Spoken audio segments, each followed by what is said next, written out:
नमस्कार, मैं डॉक्टर पंकज गौड़ हिंदी के इस कक्ष में आप सभी का स्वागत करता हूं। राष्ट्रीय पाठ्यचर्या की रूपरेखा 2005 सुझाती है कि बच्चों के स्कूली जीवन को बाहर के जीवन से जोड़ा जाना चाहिए। यह सिद्धांत किताबी ज्ञान की उस विरासत के विपरीत है जिसके प्रभाववश हमारी व्यवस्था आज तक स्कूल और घर के बीच अंतराल को बनाए हुए है। नई राष्ट्रीय पाठ्यचर्या पर आधारित पाठ्यक्रम और पाठ्यपुस्तकें इस बुनियादी विचार पर अमल करने का प्रयास हैं।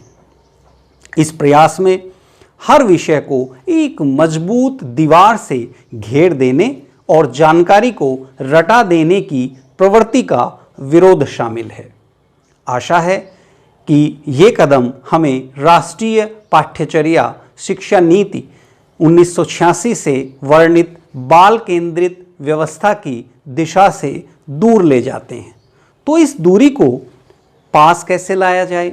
घर से और बच्चे को ज्ञान को किस प्रकार समायोजित किया जाए? इसीलिए पाठ्यक्रम के अतिरिक्त पुस्तकें भी विद्यार्थियों के लिए पढ़नी आवश्यक हैं। और उसी क्रम में आपके लिए वितान भाग 1 पाठ्यपुस्तक की सृजना की गई है ताकि आप पाठ्यक्रम के विषय से इतर विषयों के संदर्भ में भी जानकारी प्राप्त कर सकें। तो इसी पाठ्यपुस्तक में एक बहुत ही महत्वपूर्ण पाठ शामिल है, राजस्थान की रजत बूंदें, और इसके लेखक हैं अनुपम मिश्र। आज हम प्रसिद्ध पर्यावरणविद अनुपम मिश्र की इस कालजयी रचना को पढ़ेंगे जिसका शीर्षक है राजस्थान की रजत बूंदें। सबसे पहले लेखक परिचय। प्रसिद्ध पर्यावरणविद अनुपम मिश्र का जन्म वर्धा, महाराष्ट्र में हुआ। पर्यावरण संबंधी मुद्दों पर 20 पुस्तकों का लेखन आपने किया। आज भी खड़े हैं तालाब, राजस्थान की रजत बूंदें आपकी बहुत ही प्रशंसित पुस्तकों में से रही है। पर्यावरण संबंधी कई आंदोलनों से न केवल आप घनिष्ठ रूप से जुड़े रहे बल्कि लोगों को जागरूक करने के लिए भी आपने बहुत महत्वपूर्ण भूमिका निभाई। सन 1977 से गांधी शांति प्रतिष्ठान के पर्यावरण कक्ष से आप संबद्ध रहे और इस प्रकार एक नई मुहिम, एक नया रास्ता युवा वर्ग को, देश को, समाज को दिखाने के लिए आपने बहुत काम किया। आज हम आप ही की यशस्वी रचना राजस्थान की रजत बूंदें पढ़ने जा रहे हैं। तो सबसे पहले पाठ का सार। यह रचना राजस्थान की रजत बूंदें राजस्थान की जल समस्या का समाधान मात्र नहीं है बल्कि यह जमीन की अतल गहराइयों में जीवन की पहचान है। यह धीरे धीरे भाषा की ऐसी दुनिया में ले जाती है जो कविता नहीं है, कहानी नहीं है, पर पानी की हर आहट की कलात्मक अभिव्यक्ति है। लेखक राजस्थान की रेतीली भूमि में पानी के स्रोत कुएं का वर्णन करते हैं। वे बताते हैं कि कुएं खोदने का काम चेलवांजी करते हैं। चेलवांजी यानी चेजारो। कुएं की खुदाई और एक विशेष तरह की चिनाई करने वाले दक्षतम लोग, यह काम चेजा कहलाता है। चेजारो जिस कुएं को बना रहे हैं वह भी कोई साधारण ढांचा नहीं है। कुएं यानी बहुत ही छोटा सा कुआं। कुआं पुल्लिंग है, कुएं स्त्रीलिंग है। यह छोटी भी केवल व्यास में ही है, गहराई तो इस कुएं की कहीं से कम नहीं है। राजस्थान में अलग अलग स्थानों पर एक विशेष कारण से कुइयों की गहराई कुछ कम या ज़्यादा होती है। ये विशेष कारण क्या है, इसकी पड़ताल लेखक करते हैं। लेखक हमें अनेक ऐसी बातें बताते हैं जो साधारणतः हम लोगों को समझ में नहीं आती, जिन पे चर्चा परिचर्चा हम नहीं करते। चेलवांजी एक बहुत ही छोटी बसोली से, जिसे वे बसोली नाम देते हैं, खुदाई करते हैं। क्योंकि कुएं का व्यास छोटा होता है तो नीचे गहरा अंधेरा, अत्यधिक गर्मी, बहुत कम स्थान रहता है और उस स्थान में अन्य किसी औजार से वे काम नहीं कर सकते। अतः वे अपनी बसोली के माध्यम से उसमें खुदाई करते हैं।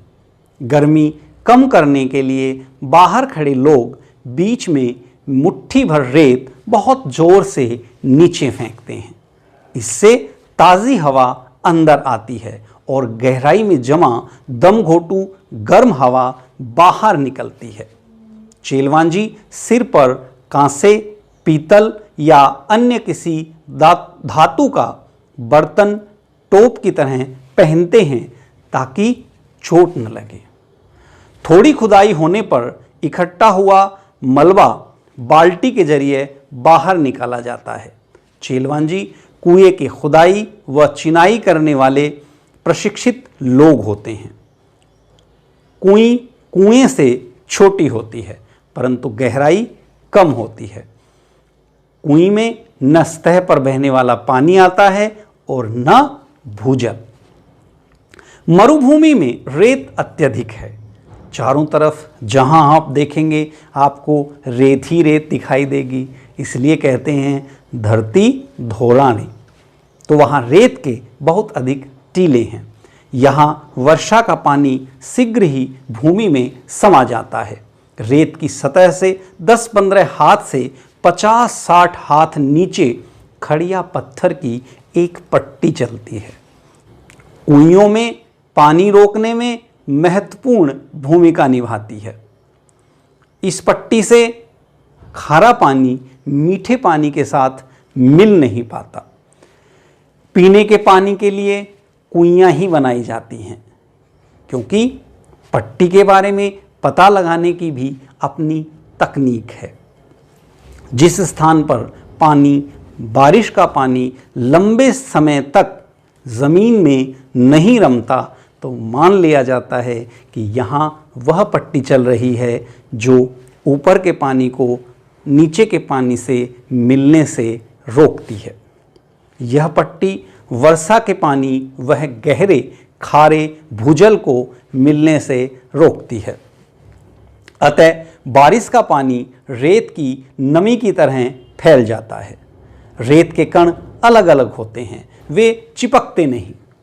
पानी गिरने पर कण भारी हो जाते हैं परंतु अपनी जगह नहीं छोड़ते। इस कारण मरुभूमि में धरती पर दरारें नहीं पड़ती। वर्षा का भीषण समाया जल अंदर ही रहता है। यह नमी बूंद बूंद करके कुएं में समा जाती है। मिट्टी का बहुत ही अच्छा और चित्रात्मक वर्णन लेखक अपनी शैली में करते हैं। कुएं के बारे में वे बताते हैं, लगभग 5 हाथ के व्यास की कुएं में रस्से की एक ही कुंडली का सिर्फ एक घेरा बनाने के लिए लगभग 15 हाथ लंबा रस्सा चाहिए। 1 हाथ की गहराई में रस्से के 8-10 लपेटे खप जाते हैं और इतने में ही रस्से की कुल लंबाई 150 हाथ हो जाती है। अब यदि 30 हाथ गहरी कुएं की मिट्टी को थामने के लिए रस्सा बांधना पड़े तो रस्से की लंबाई 4000 हाथ के आसपास बैठती है। नए लोगों को तो समझ में ही नहीं आएगा कि यहाँ कुएं खुद रही है कि रस्सा बन रहा है। कहीं कहीं न तो ज़्यादा पत्थर मिलता है न खींप ही, रेजानी पानी है जो वहाँ भी कुइयाँ ज़रूर बनती हैं। ऐसी जगहों पर भीतर की चिनाई लकड़ी के लंबे लट्ठों से की जाती है। लट्ठे अरणी, बैण, बावल या कुंबट के पेड़ों की डगालों से बनाए जाते हैं। इस काम के लिए सबसे ज़्यादा उम्दा लकड़ी अरणी की ही है, पर उम्दा या मध्यम दर्जे की लकड़ी न मिल पाए तो आग तक से भी काम चला लिया जाता है। इस प्रकार मरुभूमि के लोग अपने वहाँ जो चीज़ें उपलब्ध हैं उनमें से एक एक का उपयोग अपने आप को जीवित रखने के लिए करते हैं।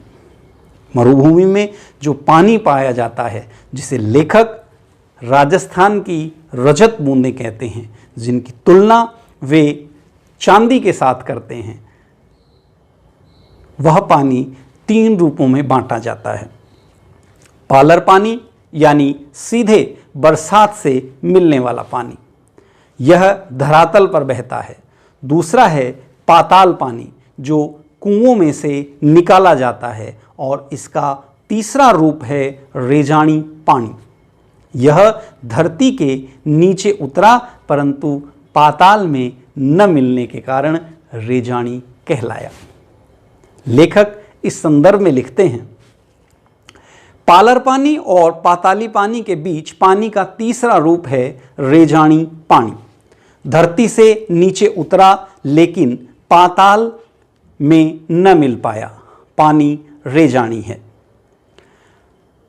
वर्षा की मात्रा नापने में भी इंच या सेंटीमीटर नहीं बल्कि रेजा शब्द का उपयोग होता है, और रेजा का माप धरातल पर हुई वर्षा को नहीं, धरातल में समाई वर्षा को नापता है। मरुभूमि में पानी इतना गिरे कि 5 अंगुली भीतर समा जाए तो उस दिन की वर्षा को 5 अंगुल रेजो कहेंगे। रेजानी पानी खड़िया पट्टी के कारण पाताली पानी से अलग बना रहता है। ऐसी पट्टी के अभाव में रेजानी पानी धीरे धीरे नीचे जाकर पाताली पानी में मिल अपना विशिष्ट रूप खो देता है। यदि किसी जगह भूजल पाताली पानी खारा है तो रेजानी पानी भी उसमें मिलकर खारा हो जाता है। इस प्रकार उस खारे पानी से पानी को अलग किया जाना बहुत आवश्यक है, क्योंकि यदि ऐसा नहीं हो तो जीवन के लिए अनिवार्य यह तत्व लोगों को उपलब्ध नहीं हो पाएगा। कुएं और कुएं की खुदाई का बड़ा ही चित्रात्मक वर्णन लेखक करते हैं। वे कहते हैं, कुएं का निर्माण करने में यदि कोई त्रुटि हो जाए तो यह चेजारों के प्राण ले सकती है। हर दिन की खुदाई से निकले मलबे को बाहर निकालते हुए काम की चिनाई कर दी जाती है। कुएं की चिनाई ईंट या रस्से से की जाती है। कुएं खोदने के साथ साथ खींप नामक घास से मोटा रस्सा तैयार किया जाता है। इसी प्रकार लट्ठों का प्रयोग भी किया जाता है। जैसलमेर में पालीवाल ब्राह्मण वह मेघवाल गृहस्थी स्वयं कुइयाँ खोदते थे। कुएं का मुंह छोटा रखा जाता है। इसके 3 कारण हैं। पहला, रेत में जमा पानी की बूंदें धीरे धीरे रिसती हैं। यदि व्यास अधिक होगा तो उस पानी को निकालने में असुविधा होगी।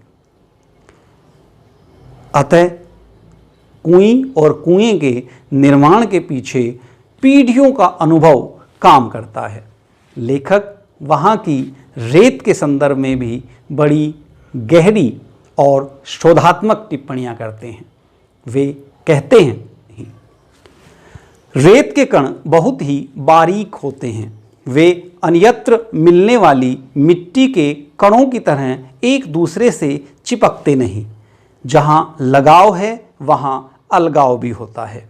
जिस मिट्टी के कण परस्पर चिपकते हैं वे अपनी जगह भी छोड़ते हैं, और इसलिए वहाँ कुछ स्थान खाली छूट जाता है। जैसे दोमट या काली मिट्टी के क्षेत्र में गुजरात, मध्य प्रदेश, महाराष्ट्र, बिहार आदि में वर्षा बंद होने के बाद भी धूप निकलने पर मिट्टी के कण चिपकते नहीं और धरती में, खेत और आंगन में दरारें पड़ जाती हैं। मिट्टी का यह ज्ञान शास्त्र निश्चित रूप से कृषकों के लिए, आम आदमी के लिए बहुत ही लाभप्रद है।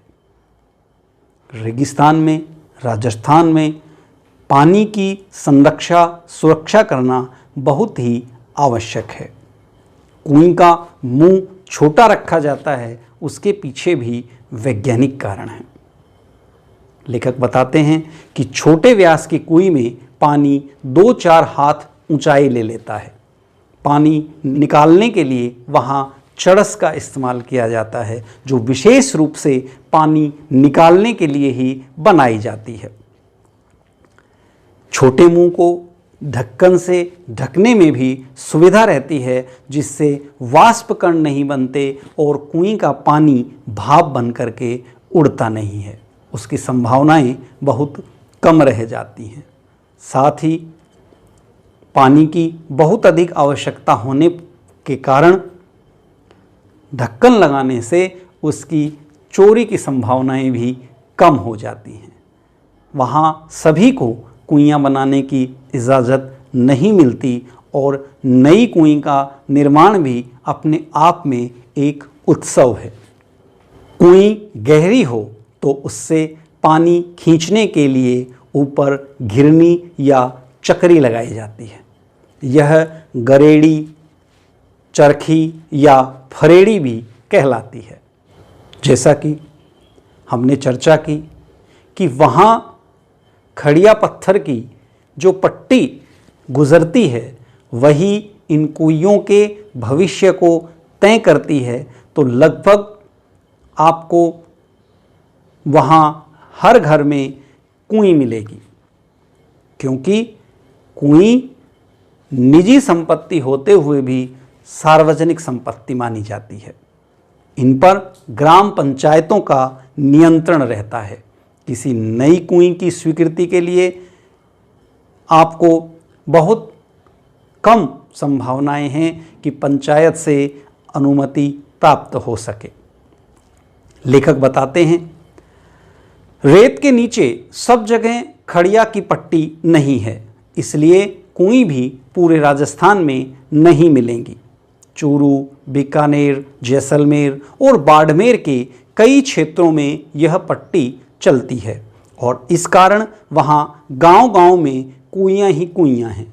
जैसलमेर जिले के एक गांव खडेरो की ढाणी में तो 120 कुइयाँ थी। लोग इस क्षेत्र को 6BC 6x20 के नाम से जानते थे। कहीं कहीं इन्हें पार भी कहते हैं। जैसलमेर तथा बाड़मेर के कई गांव पार के कारण ही आबाद हैं और इसलिए उन गांवों के नाम भी पार पर ही हैं, जैसे जानरे आलो पार और सिरगू आलो पार। अलग अलग जगहों पर खड़िया पट्टी के भी अलग अलग नाम हैं। कहीं यह चारोली है तो कहीं धादड़ो, धड़धड़ो, कहीं पर बिट्टूरो बलियों के नाम से भी जानी जाती है, तो कहीं पर पट्टी का नाम केवल खड़ी भी है। इस प्रकार राजस्थान में पानी की एक एक बूंद बहुत कीमती है। अपने लंबे अनुभव के आधार पर राजस्थान के जीवंत लोगों ने उस पानी को सहेजना सीख लिया है। आपने उस प्रसिद्ध गीत में राजस्थान के संदर्भ में सुना होगा, यह है अपना राजपुताना नाज इसे तलवारों पे, इसने सारा जीवन काटा बरछी तीर कटारों पे, यहाँ प्रताप का वतन पला था आज़ादी के नारों पे, कूद पड़ी थी यहाँ हजारों पद्मिनियाँ अंगारों पे, बोल रही है कण कण में कुर्बानी राजस्थान की, इस मिट्टी को तिलक करो यह धरती है बलिदान की, वंदे मातरम वंदे मातरम। तो राजस्थान के लोग जो अपने वीरत्व के लिए जाने जाते हैं, जो अपने शौर्य के लिए जाने जाते हैं, जो मातृभूमि की रक्षा के लिए जाने जाते हैं, वे आज देश का नेतृत्व एक और बहुत महत्वपूर्ण बात के लिए कर रहे हैं और वह है जल संरक्षण। आप समझिए कि अगला विश्व युद्ध, कुछ ऐसा बुद्धिजीवी मानते हैं कि यदि हुआ तो जल के लिए होगा और उससे निपटने का यही एक मार्ग है कि हम जल की एक एक बूंद को संचित करना सीखें। यह पाठ बहुत ही असरदार तरीके से हमारी लोक परंपराओं को, चेजारों के महत्व को, कुएं के निर्माण की प्रक्रिया को, प्रकृति में व्याप्त एक एक तत्व की उपादेयता को, उसे प्रयोग करने के तरीके को बहुत ही गंभीरता के साथ और ख़ास शैली के तहत दिखाता है। अब हम इस पाठ के अभ्यास प्रश्नोत्तर देखेंगे। तो सबसे पहला प्रश्न है, राजस्थान में कुएं किसे कहते हैं? इसकी गहराई और व्यास तथा सामान्य कुओं की गहराई और व्यास में क्या अंतर होता है? राजस्थान में अथाह रेत है। वर्षा का पानी रेत में समा जाता है, जिससे नीचे की सतह पर नमी फैल जाती है। यह नमी खड़िया मिट्टी की परत के ऊपर तक रहती है। इस नमी को पानी के रूप में बदलने के लिए 4-5 हाथ के व्यास की जगह को 30 से 60 हाथ की गहराई तक खोदा जाता है और चिनाई की जाती है। रस्सियों से उसे सुरक्षित किया जाता है। इसी को कुएं कहते हैं। कुएं का स्त्रीलिंग है। यह कुएं से केवल व्यास में छोटी होती है, गहराई लगभग इनकी समान होती है। आम कुएं का व्यास 15 से 20 हाथ का होता है, परंतु कुएं का व्यास 4 या 5 हाथ का ही होता है। इस प्रकार कुइयाँ राजस्थान की जीवनदायिनी हैं। उनसे प्राप्त जल के माध्यम से ही राजस्थान के असंख्य लोगों को जीवन मिलता है। अगला प्रश्न है, दिनों दिन बढ़ती पानी की समस्या से निपटने में यह पाठ आपकी कैसे मदद कर सकता है तथा देश के अन्य राज्यों में इसके लिए क्या क्या उपाय हो रहे हैं, जानें और लिखें। दिनों दिन बढ़ती पानी की समस्या से निपटने में यह पाठ हमारी बहुत महत्वपूर्ण सहायता कर सकता है, क्योंकि यह पाठ राजस्थान, जहाँ पर पानी एक सबसे बड़ी समस्या है, वहाँ कैसे लोग बूंद बूंद जल को एकत्र कर, अपनी आवश्यकताओं को नियंत्रित कर, अपने लंबे जीवनानुभव के माध्यम से जीवन को जीवंत बनाते हैं, उसकी प्रेरणा हमें देता है। जल का संरक्षण किया जाना चाहिए। यह पाठ हमें सिखाता है कि जल ही जीवन है। यदि जल नहीं होगा तो अभी आपने देखा कि चेन्नई जैसे महानगर में कैसा हाहाकार मचा था। यही स्थिति दिल्ली की है। आने वाले दिनों में इन दोनों महानगरों में जल की समस्या एक बहुत विकराल रूप ले सकती है। जल संरक्षण के तमाम तरह के उपायों पर हमें विचार करना चाहिए। पहली चीज़, पर्यावरण प्रदूषण के कारण वर्षा नहीं आ पाती, प्रकृति का संतुलन बिगड़ जाता है, अतः हमें नए नए वृक्ष लगाने चाहिए। हमें प्रयास करना चाहिए कि बारिश का पानी उसी स्थान के जो भूजल स्रोत हैं उनमें डाल दिया जाए। हमें प्रयास किया जाना चाहिए कि जल के जो हमारे स्रोत हैं उनसे केवल आवश्यकता अनुसार ही जल लिया जाए। व्यर्थ किसी भी स्थिति में जल न बहाया जाए। ऐसे प्लांट, जो कंपनियां जो जल का बहुत अधिक मात्रा में दोहन करती हैं, वे ना लगाई जाएं। ऐसे वृक्ष जो बहुत अधिक जल लेते हैं, उन वृक्षों को कम से कम लगाया जाए। और एक जन जागरूकता अभियान चलाकर लोगों को जल संरक्षण के प्रति जागरूक किया जाए, क्योंकि जल हमारे लिए बहुत ही महत्वपूर्ण है। कहते हैं रहीमन पानी राखिए, बिन पानी सब सून, और पानी गए न उबरे, मोती मानुष चून। तो पानी के बिना सब कुछ सूना है। रहीम जी की इस उक्ति को हमें ध्यान रखना चाहिए। मिश्र जी ने जो राजस्थान की रजत बूंदों के माध्यम से संदेश दिया है, वह बहुत महत्वपूर्ण संदेश है, उसे जीवन में लागू किया जाना चाहिए। अगला हमारा प्रश्न है, प्रश्न संख्या 3। चेजारों के साथ गांव समाज के व्यवहार में पहले की तुलना में आज क्या फर्क आया है? पाठ के आधार पर बताइए। चेजारों अर्थात चिनाई करने वाले लोग, जो कुएं के निर्माण में दक्ष होते हैं। राजस्थान में पहले इन लोगों का बहुत अधिक सम्मान था। काम के साथ साथ उनका विशेष ध्यान रखा जाता था। कुएं खुदने पर चेलवांजी को विदाई के समय तरह तरह की भेंट दी जाती थी। इसके बाद भी उनका संबंध गांव से जुड़ा रहता था। प्रथा के अनुसार कुएं खोदने वाले को मंगल अवसरों पर नेक दिए जाते थे, भेंट दी जाती थी, अनाज में से उसे हिस्सा निकाल कर दिया जाता था। पर आज तमाम तरह की व्यवस्थाएं बदलने के साथ इस परंपरा में भी परिवर्तन आ गया है। अब मजदूरों के साथ इस प्रकार का संबंध नहीं रखा जाता। अब उन्हें केवल उनकी मजदूरी दी जाती है और काम से अलग कर दिया जाता है। प्राचीन समय में जिस प्रकार उनके साथ एक प्रगाढ़ संबंध रखा जाता था, वैसी स्थितियां अब देखने को नहीं मिलती। अगला प्रश्न है प्रश्न संख्या 4। निजी होते हुए भी सार्वजनिक क्षेत्र में कुइयों पर ग्राम समाज का अंकुश लगा रहता है। लेखक ने ऐसा क्यों कहा होगा? जल और विशेष रूप से रेगिस्तान का जल, पीने योग्य जल अपने आप में बहुत महत्वपूर्ण है।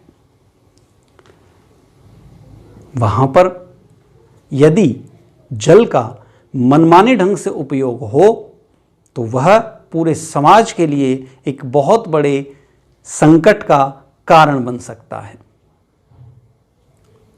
अतः सीमित मात्रा में लोगों को अनुमति दी जाए, पानी का वे दुरुपयोग न करें। जो जल है उसका बंटवारा पूरे समाज में समान रूप से हो, इसके लिए वहाँ कुएं निजी होते हुए भी सार्वजनिक संपत्ति है, उस पर ग्राम समाज का अंकुश रहता है और रहना भी चाहिए। देश में ऐसे जोन जिन्हें डार्क जोन घोषित किया गया है, वहाँ भारत सरकार की अनुमति के बिना भी आप कुआं नहीं खोद सकते। तो इस प्रकार जल चूंकि पूरे राष्ट्र की संपत्ति है, व्यक्तिगत संपत्ति नहीं है, अतः लेखक ने इसीलिए ऐसा कहा होगा। अगला प्रश्न है प्रश्न संख्या 5। कुएं निर्माण से संबंधित निम्न शब्दों के बारे में जानकारी प्राप्त करें। पालर पानी, पाताली पानी और रेजानी पानी। पालर पानी, यह पानी का वह रूप है जो सीधे बरसात से मिलता है। यह धरातल पर बहता है और इसे नदी, तालाब आदि में रोका जाता है। इस पानी का वाष्पीकरण जल्दी होता है। काफ़ी पानी जमीन के अंदर चला जाता है। दूसरे प्रकार का पानी है पाताल पानी, जो पानी भूमि में जाकर भूजल में मिल जाता है, उसे पाताल पानी कहते हैं। इसे कुओं, पंपों, ट्यूबवेलों आदि के माध्यम से निकाला जाता है। अगला जो पानी का तीसरा प्रकार है वह है रेजानी पानी। यह पानी धरातल से नीचे उतरता है परंतु पाताल में नहीं मिलता। यह पालर पानी और पाताली पानी के बीच का है। वर्षा की मात्रा नापने में इंच या सेंटीमीटर का नहीं बल्कि रेजा शब्द का उपयोग होता है। रेजा का माप धरातल में समाई वर्षा को नापता है। रेजानी पानी खड़िया पट्टी के कारण पाताली पानी से अलग बना रहता है और कुइयों के माध्यम से इकट्ठा किया जाता है। इस प्रकार इन प्रश्नों के माध्यम से हमने गहराई के साथ पाठ के आत्म तत्व को समझा। अनुपम मिश्र एक पर्यावरणविद हैं। वे इस पाठ के माध्यम से जल के महत्व को, जल संरक्षण के महत्व को, राष्ट्रीय परिदृश्य में जल की आवश्यकता को बहुत ही विशिष्ट शैली के माध्यम से हमें समझाते हैं। हमें निरंतर अपने स्थान पर रहते हुए जल संरक्षण के इन उपायों के लिए प्रयास करना चाहिए। वास्तव में जल की बूंदें केवल राजस्थान की भूमि के लिए रजत बूंदें नहीं हैं, वे हम सब के लिए रजत बूंदें हैं। अतः उनकी संरक्षा और सुरक्षा के उपाय हम सबको मिलकर करने चाहिए। इस पाठ का आप अध्ययन करें और आनंद लें। धन्यवाद। आपका दिन शुभ हो।